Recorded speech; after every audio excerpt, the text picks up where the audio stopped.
솔직히 저와 여러분도 그렇고 모든 사람에게 약한 부분이 있습니다. 단점이 있고 약점이 있습니다. 하나님은 그 부분을 하시고 때에 따라 테스트를 하십니다. 돈에 약한 사람은 돈으로 시험하시고, 자식에게 약한 사람은 자식으로 테스트하시고, 또 다른 세상의 환경에 약한 사람은 그 환경의 테스트를 통하여 우리의 믿음을 점검하게 하시죠. 대표적으로 아브라함은 100세 낳은 아들 이삭을 정말로 사랑스럽게 여기며 눈에 넣어도 아프지 않는 그런 마음으로 금지옥엽으로 이삭을 잘 키우고, 그 이삭 때문에 사는 낙을 찾게 되었습니다. 근데 어느 날 그 아들을 제물로 바치라는 청천벽력 같은 그 하나님의 명령을 듣고 나서 얼마나 마음이 두렵고 마음이 상심이 컸겠습니까? 혼란스러웠겠습니까? 흔들릴 수밖에 없는 그런 마음이었을 것입니다. 근데 아브라함은 사안을 데리고 가서 모리아 산에 그 한 지점에 제단을 쌓고 이삭을 죽이려고 하는 그 진짜 액션을 보시고, 아브라함아 아브라함아, 이제서야 네가 나를 사랑하는데 네 독자 이삭까지 순종하면서 이렇게 액션을 취하는 네 모습이 나를 사랑하는 줄 알겠구나 며 인정받는 신앙이 되어 정말 믿음의 조상 아브라함이 되었습니다. 결국 아브라함은 그 테스트를 통과한 후에 믿음을 인정받았습니다. 그러나 반대로 대표적으로 롯의 아내는 소돔과 고모라가 멸망할 때에 하나님의 말씀보다는, 하나님을 바라보기보다는 소돔 땅에 두고 온 재물과 모든 민원을 보다가 결국 소금기둥이 되어 죽고 맙니다. 이처럼 하나님은 우리의 믿음을 때때로 테스트하십니다. 고로 우리 안에 온전한 믿음과 굳건한 신앙이 있는가를 점검해 보아야 됩니다.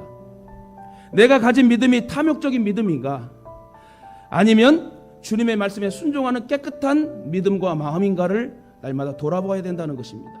내 안에 예수님이 주인이 되신가, 아니면 물질이나 다른 것이 나의 마음의 중심에 자리 잡고 있는 것인가를 한번 점검해 봐야 된다. 여호사밧의 가장 훌륭한 점은 신앙이었습니다.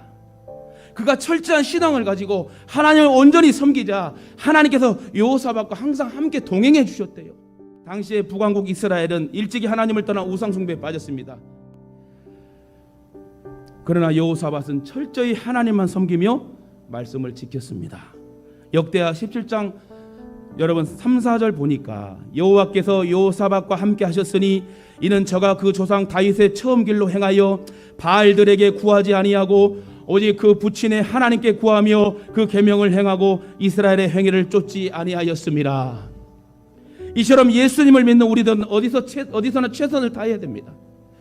그런데 일 때문에, 직장 때문에 신앙도 제대로 지키지 못한 사람들이 많이 있습니다. 이것은 매우 잘못된 것입니다.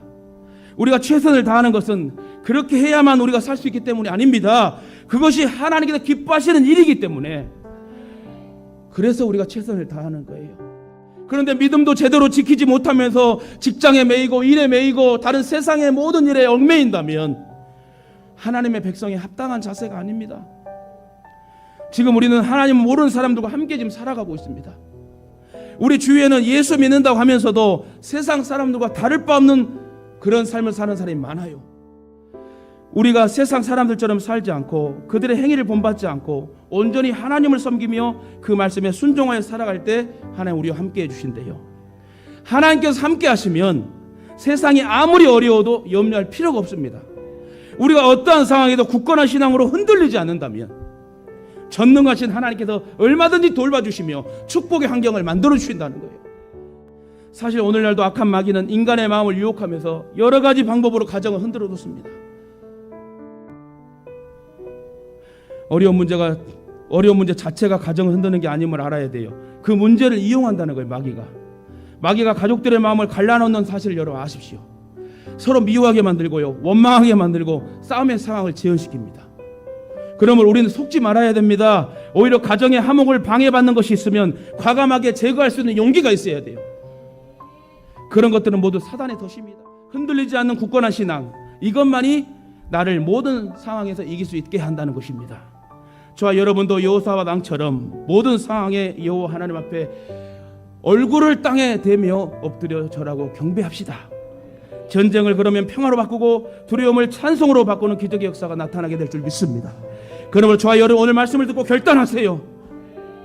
어떠한 상황에도 모든 상황에도 우왕좌왕하지 않고 좌로우러나 치우치지 않고 하나님 말씀에 귀를 기울이고 확신을 갖고 굳건한 믿음으로 흔들리지 않고 나아가겠다고 올 여름 귀한 말씀 듣고 평생을 그렇게 찬양하며 노래하며 신앙의 지조를 지키며 살아가시길 주님 이름으로 축원합니다.